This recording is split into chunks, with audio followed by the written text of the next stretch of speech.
नमस्कार। Welcome to Bihar civils. मैं हूं आलोक सिंह और आज के इस वीडियो में डिस्कस करेंगे 23 जनवरी 2022 के बिहार करंट अफेयर्स, साथ में नेशनल और इंटरनेशनल इवेंट्स भी डिस्कस करेंगे। तो अगर आप प्रिपरेशन कर रहे हो BPSC, CDPO, Bihar SI, Bihar SSC या फिर बिहार के दूसरे कॉम्पिटिटिव एग्ज़ाम्स की, तो ये सीरीज़ आपको हर रोज़ ज़रूर फॉलो करनी चाहिए। हर मॉर्निंग में आपको 8 बजे ये वीडियो प्रोवाइड कर दिया जाता है। और देखिए दोस्तों, अगर आप ऑन एन एवरेज हर दिन का 20 मिनट आप अपना दे रहे हो इस वीडियो को देखने में, तो ऑब्वियसली आपको इसका बेनिफिट इन फ्यूचर दिखेगा। पहला सवाल, Bihar police academy will be awarded with the trophy of best police training institute. तो this institute Bihar police academy is located in which city? Bihar police academy को सर्वश्रेष्ठ पुलिस प्रशिक्षण संस्थान की ट्रॉफी से सम्मानित किया जाएगा। तो बिहार पुलिस अकादमी ये कहाँ पे मौजूद है? तो इसका आंसर हो जाएगा Rajgir. Option c is the correct answer. और देखिए, बहुत ही नया ये इंस्टीट्यूट है बिहार पुलिस एकेडमी। ये ट्रेनिंग इंस्टीट्यूट है पुलिस के लिए, और ये 2018 में ही हमारे मुख्यमंत्री नीतीश कुमार ने इसकी इस्टेब्लिशमेंट की थी। और अगर 2022 में इस ट्रेनिंग इंस्टीट्यूट को अवार्ड दिया जा रहा है बाय यूनियन होम मिनिस्ट्री, जो है जिसको अभी संभाल रहे हैं कौन, अमित शाह। तो इनके द्वारा ये अवार्ड दिया जा रहा है, तो ऑब्वियसली एक अपने आप में अचीवमेंट है। और 2020-21 के लिए है, ऑब्वियसली इसको आप याद रखिएगा। बिहार का पहला स्पोर्ट्स यूनिवर्सिटी, ये भी आपको कहाँ पे बनने जा रहा है? राजगीर में। राजगीर में आपको मालूम होगा हाल ही में इनॉग्रेशन किया गया है बिहार का पहला ग्लास ब्रिज का। बिहार में ही राजगीर में ही आपको दिखेगा, क्या नाम था, सफारी, कौन सा सफारी, इस तरह का कुछ था, मुझे मेरे माइंड से अचानक से निकल गया। और राजगीर आपको मालूम होगा ये नालंदा ज़िले में है। कोई कोई जगह कोई प्लेस इतना ज़्यादा फेमस हो चुका है कि हम लोग डायरेक्ट उसी को समझ लेते हैं कि वो डिस्ट्रिक्ट है। ऐसा बहुत सारा, जैसे आरा, हम लोग समझते हैं आरा ज़िला है, आरा ज़िला ही बोल देते हैं हम लोग, ठीक है, लेकिन एक्चुअली में भोजपुर ज़िला है। ठीक है, भोजपुर ज़िला का जो हेड क्वार्टर आपको आरा मिलेगा।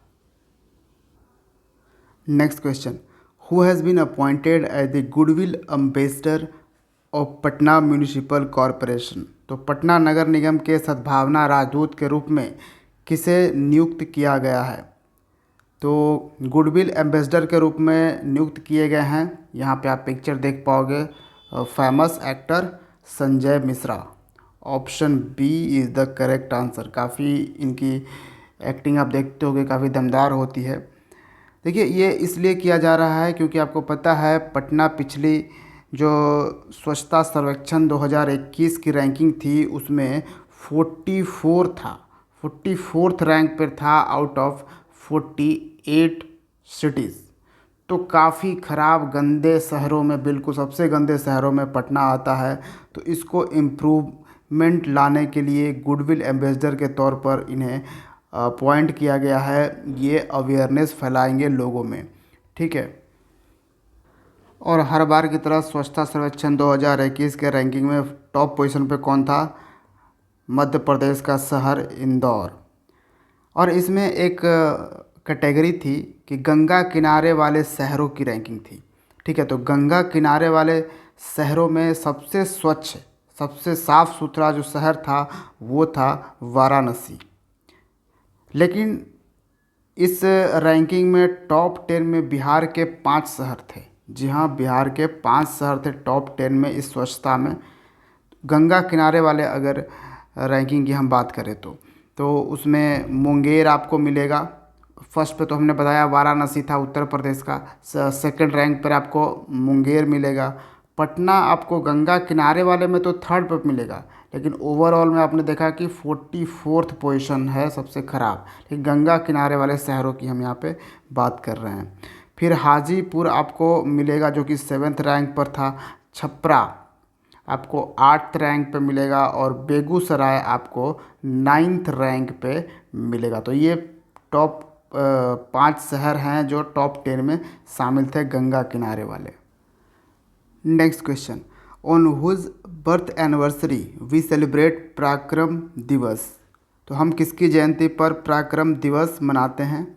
तो ऑब्वियसली हमारे leader freedom fighter Subhas Chandra Bose. Option B is the correct answer. और पराक्रम दिवस बिल्कुल पिछले साल से सेलिब्रेट किया जाने लगा है, 2021 से। पहला जो पराक्रम दिवस है वो 2021 में ही सेलिब्रेट किया गया था इनके बर्थ एनिवर्सरी पर, ठीक है, सुभाष चंद्र बोस के। इस साल यानी कि 2022 में एक और चेंजेज है। हर साल 23 जनवरी को मनाया जाता है बर्थ एनिवर्सरी जो सुभाष चंद्र बोस का है 23 जनवरी को। तो हम जो रिपब्लिक डे सेलिब्रेट करते हैं 26 जनवरी को, उसकी सेलिब्रेशन कब से शुरुआत होती है? उसकी सेलिब्रेशन हर साल 24 जनवरी से शुरुआत होती है और ये जाकर एंड होता है 29 जनवरी को। और 29 जिसको बेटिंग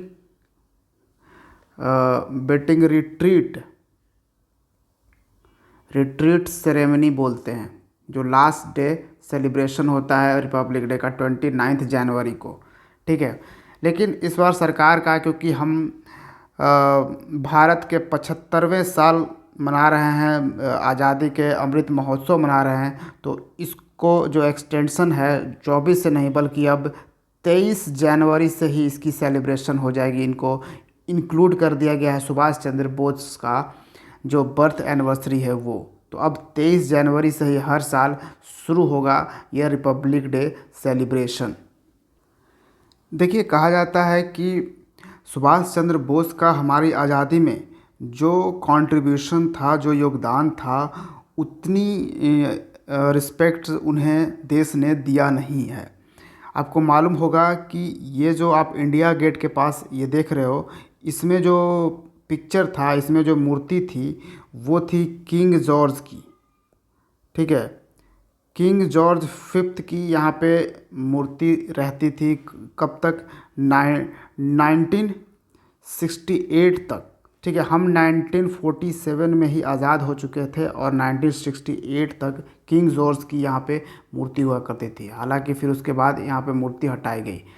अब प्रेजेंट गवर्नमेंट ने ये डिसाइड किया है कि यहाँ पे सुभाष चंद्र बोस जी की मूर्ति लगाई जाएगी। तो यहाँ पे आप देख पा रहे होंगे ये कुछ ये किया गया है ऑब्वियसली रेस के थ्रू, ठीक है। बस ये इस बार को सेलिब्रेट करने के लिए, इनको ये ट्रिब्यूट देने के लिए, और फिर आगे इस तरह की मूर्ति यहाँ पे लग जाएगी, ठीक है। यहाँ पे आप देख पाओगे। Next question, who has topped the list of most popular world leader in 2022। 2022 में सबसे लोकप्रिय विश्व नेता की सूची में कौन शीर्ष पर हैं? तो ये एक अप्रूवल रेटिंग्स है जिसके जो हर साल निकाली जाती है और ये निकालता है मॉर्निंग कंसल्टेंट, ठीक है। ये ऑर्गेनाइजेशन यूएस बेस्ड ऑर्गेनाइजेशन है, तो ये हर साल निकालता है। तो इसमें अप्रूवल रेटिंग सबसे ज़्यादा जो है वो पीएम मोदी की। सबसे पॉपुलर अभी पूरी दुनिया में अगर कोई लीडर हैं तो वह है नरेंद्र मोदी, हमारे प्रधानमंत्री। Option A is the correct answer.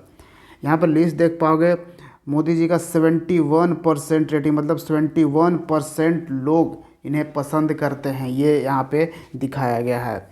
और दूसरे पोजीशन पे आप देख पाओगे एंड्रेस ओब्राडोर के हैं 66%, और ये हैं प्रेसिडेंट हैं मैक्सिको के। फिर तीसरे पोजीशन पे आप देखोगे मैरियो ड्रागी, जो कि 60% इनका अप्रूवल रेटिंग्स है, और ये हैं इटली के प्राइम मिनिस्टर। फूमियो किशिदा आप देखोगे ये जापान के पीएम है 48% अप्रूवल रेटिंग के साथ। तो सोचिए प्रधानमंत्री ने बड़े बड़े लीडर्स जिनको बाइडेन, ट्रूडेन, मैक्रोन, इन सब को बीट करके बिल्कुल फर्स्ट पोजीशन पे 2-3 सालों से बनाए रखा है। Next question, Sushmita Sen wins international association of working women award for which film. तो सुष्मिता सेन ने किस फिल्म के लिए international association of working women award जीता है। तो किस फिल्म के लिए, एक्चुअली में ये एक वेब सीरीज है, इसका सीजन 2 आया है, Arya 2। Option D is the correct answer. ठीक है, तो इसके लिए इन्होंने जीता है ये international association working women award. कहाँ पे, तो Washington DC south Asian film festival 2021 में ये अवार्ड दिया गया है। ठीक है, यहाँ पे आप देख पाओगे आर्या सीज़न 2। और आपको मालूम होना चाहिए भारत की पहली महिला मिस यूनिवर्स, ये कोई मिस यूनिवर्स हैं ये। अब तक भारत के 3 मिस यूनिवर्स बन चुकी है। सबसे पहले 1994 में बनी थी सुष्मिता सेन मिस यूनिवर्स। उसके बाद 2000 ईस्वी में बनी थी लारा दत्ता, ठीक है, मिस यूनिवर्स। और इस बार 2021 में मिस यूनिवर्स कौन बनी, हरनाज सिंधु। तो अब तक 3 भारतीय हैं जो मिस यूनिवर्स बन चुके हैं। Next question, what amount of line of credit has been extended to Mauritius for metro express project. तो मेट्रो एक्सप्रेस परियोजना के लिए मॉरिशस में कितनी ऋण सहायता प्रदान की गई है। तो ये प्रदान की गई है $190 million. Option B is the correct answer. तो मॉरिशस का ये के लिए ये प्रोजेक्ट है, मॉरिशस में मेट्रो एक्सप्रेस प्रोजेक्ट बनाया जाएगा भारत के लाइन ऑफ क्रेडिट से। लाइन ऑफ क्रेडिट होता है एक ऐसा लोन, ठीक है, जिसको आराम से वो कंट्री दे सकती है बहुत सालों में अपना धीरे धीरे, और इंटरेस्ट रेट भी बहुत ही लो होता है। ठीक है, तो वैसे भी काफ़ी कुछ इंफ्रास्ट्रक्चर भारत के हेल्प से, मॉरिशस हो या फिर मालदीव्स हो, इन छोटे छोटे देशों में भारत बनवा रहा है। तो यहाँ पे आप मैप में भी देख पाओगे, ये है हमारा भारत, और इसके साउथ में आप आओगे यहाँ पे तो ये आपको दिखेगी एक छोटी सी कंट्री मॉरिशस, जो कि मादागास्कर के नज़दीक है। मादागास्कर भी एक आइलैंड है और मॉरिशस भी आइलैंड कंट्री है। और ये वाला जो पार्ट आपको दिख रहा होगा, ये अफ्रीकी कॉन्टिनेंट दिख रहा होगा। ठीक है, तो ये आप समझ पाएंगे। Next, who among the following has announced her retirement after 2022 season. निम्नलिखित में से किसने 2022 सीजन के बाद संन्यास की घोषणा की है।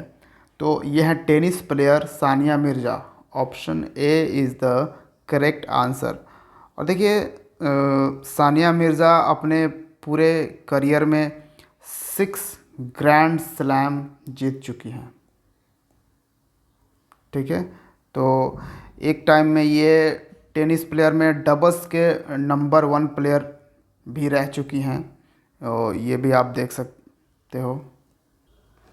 हाल ही में वर्ल्ड बैडमिंटन फेडरेशन की एक जूनियर रैंकिंग हुई।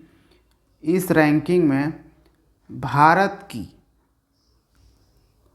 तस्नीम मीर रही वर्ल्ड नंबर 1। ठीक है, ये ऑब्वियसली इंडियन शटलर हैं, और ऐसा करने वाली ये पहली भारतीय शटलर हैं अंडर 19 गर्ल्स सिंगल कैटेगरी है। ठीक है, ये भी आप याद रख सकते हैं। और ये तस्नीम मीर कहाँ से बिलोंग करती हैं, देश में गुजरात से। नेक्स्ट है, who has been appointed as the president of Bombay industries association. Bombay industries association के अध्यक्ष के रूप में किसे नियुक्त किया गया है। तो ये हैं Nevil Sanghvi. Option B is the correct answer. इन्होंने किसको रिप्लेस किया, mister Sanjay Shah. Next question है, which state is going to introduce English medium in all government schools from next academic year. कौन सा राज्य अपने शैक्षणिक वर्ष से सभी सरकारी स्कूलों में अंग्रेजी माध्यम शुरू करने जा रहा है। तो इस सरकार ने की कैबिनेट ने अप्रूवल दे दिया है कि अब उस राज्य में, ये कौन सा राज्य है, Telangana. Option c is the correct answer. तो तेलंगाना में अब इंग्लिश मीडियम सारे गवर्नमेंट स्कूल्स में पढ़ाए जाएंगे। तेलंगाना में काशू ब्रह्मानंद रेड्डी नेशनल पार्क आपको मिलेंगे। काशू ब्रह्मानंद रेड्डी नेशनल पार्क आपको कहाँ मिलेंगे? तेलंगाना में। तेलंगाना में आपको मिलेंगे मुरुगवानी नेशनल पार्क, ये भी आप याद रख सकते हो। फिर आपको महावीर हरिणा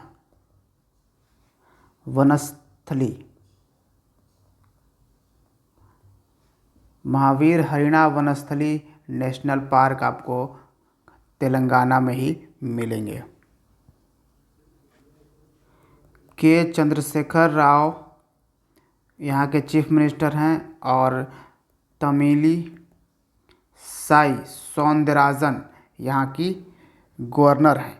तो ये भी आप याद रख सकते हो। और capital Hyderabad. Question number 10, first BRICS sherpas meeting of 2022 held under chairship of which country. 2022 की पहली ब्रिक्स शेरपा बैठक किसकी अध्यक्षता में आयोजित की गई है? तो इसका आंसर हो जाएगा China. Option c is the correct answer. तो रोटेशन बेसिस पे ये चेयरमैनशिप मिलती रहती है। तो पिछले साल 2021 में इसकी चेयरशिप किसने किया था? इंडिया ने किया था। ठीक है, तो ये आपको याद रखना है। ब्रिक्स एक ऐसा ग्रुप है जिसमें आप देख सकते हो 5 कंट्रीज़ का ये ग्रुप है। कौन कौन सा? B for Brazil, Russia, India, China और यहाँ पे साउथ अफ्रीका। सबसे लेटेस्ट में है साउथ अफ्रीका। साउथ अफ्रीका से पहले ये सिर्फ ब्रिक हुआ करता था। ठीक है, तो ये 5 कंट्रीज़ का ब्रिक्स ग्रुप है। ब्रिक्स हाल ही में न्यूज़ में था क्योंकि ब्रिक्स का एक इम्पॉर्टेंट बैंक है जिसका नाम है न्यू डेवलपमेंट बैंक, एनडीबी। और एनडीबी के हालांकि पहले से 3 मेंबर थे, तो लेकिन लेटेस्ट एक नया मेंबर यहाँ पे बना है। ठीक है, मतलब मेरा कहने का ये है कि जो एनडीबी है, ठीक है, इसके किसको बनाया है? तो ब्रिक्स का ये बनाया हुआ ये बैंक है, नेशनल न्यू डेवलपमेंट बैंक। ठीक है, लेकिन ब्रिक्स के जो मेंबर हैं वो तो मेंबर है ही, लेकिन न्यू डेवलपमेंट बैंक के अदर 4 मेंबर भी हैं। जी हाँ, इस मेंबर के बाद दूसरे जो ब्रिक्स के मेंबर नहीं हैं वो भी हैं। तो ये जो सबसे लेटेस्ट यानी 4th वन कौन सा है? वो है इजिप्ट।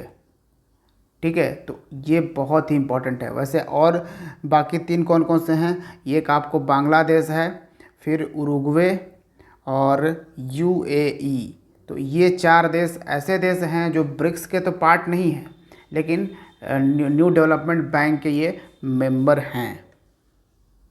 इसका हेडक्वार्टर कहाँ मिलेगा आपको? एनडीबी का संघाई में। संघाई ऑब्वियसली चाइना का प्रोविंस है। Next question, captain Vikram Batra's statue has been unveiled in Palampur of which state. तो किस राज्य के पालमपुर में कैप्टन विक्रम बत्रा की प्रतिमा का अनावरण किया गया है? बेसिकली आपसे पूछ रहा है कि ये पालमपुर किस स्टेट में है। तो ये है अरुणाचल प्रदेश में। Option B is the correct answer. और स्टैचू वहाँ पे लगाया गया है कैप्टन विक्रम बत्रा का। कौन है captain Vikram Batra? Captain Batra Kargil war hero हैं। जी हाँ, जो कारगिल का युद्ध हुआ था उसके हीरो माने जाते हैं। कहा जाता है उन्होंने जो 4875 जो पॉइंट था माउंटेन पे, ठीक है, पहाड़ों पे जो पॉइंट था LOC के नज़दीक में, लाइन ऑफ कंट्रोल के नज़दीक में जो पॉइंट था, उसको इन्होंने कब्ज़ा कर लिया था। आज भी ये जो पॉइंट है, ये जो टॉप पॉइंट है उस माउंटेन का, वो आज भी बत्रा टॉप के नाम से जाना जाता है। तो ये कारगिल वॉर के हीरो हैं विक्रम बत्रा। और आपको मालूम होगा हाल ही में विक्रम बत्रा पे एक मूवी भी आई थी जिसका नाम रखा गया था शेरशाह। इसमें सिद्धार्थ एज ए एक्टर थे। एंड आज का लास्ट सवाल, major Haripal Singh Ahluwalia has passed away recently. He was a professional what? Major Haripal Singh Ahluwalia का निधन हो गया है हाल ही में। वो एक पेशेवर थे किस चीज़ के? तो वो एक थे mountaineer. Option D is the correct answer. पर्वतारोही थे, जी हाँ। और उन्होंने फाउंड किया था इंडियन स्पाइनल इंजरीज सेंटर। और ये मेजर हरिपाल सिंह अहलूवालिया 1965 में ही इन्होंने माउंट एवरेस्ट की चढ़ाई करी थी। 1965 में ही इन्हें पद्म श्री से नवाजा गया था। 1965 में ही इन्हें अर्जुन अवार्ड से भी नवाजा गया था। ये भी आपको याद रखनी है। फिर 2002 ईस्वी में इन्हें दिया गया था पद्म भूषण, ठीक है।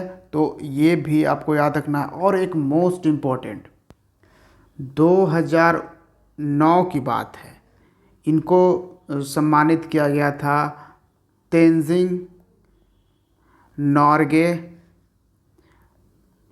नेशनल एडवेंचर अवार्ड, जो कि एक सपना होता है हर माउंटेनियर का, हर पर्वतारोही का, ये अवार्ड पाने का। Tenzing Norgay national adventure award. अब यहाँ से आपसे मैं एक सवाल पूछूंगा, बताइए तेंजिंग नॉर्गे कौन थे? आपको कमेंट में बताना है। तो जैसा कि आप देख पा रहे होंगे, मेजर हरिपाल सिंह अहलूवालिया अपने आप में एक ट्रू लीजेंड थे। तो ये था 23 जनवरी का करंट अफेयर्स। पराक्रम दिवस है आज, तो सेलिब्रेट कीजिए और सैल्यूट कीजिए अपने फ्रीडम फाइटर्स को। Thank you for watching Bihar civil. See you in the next video. जय हिंद।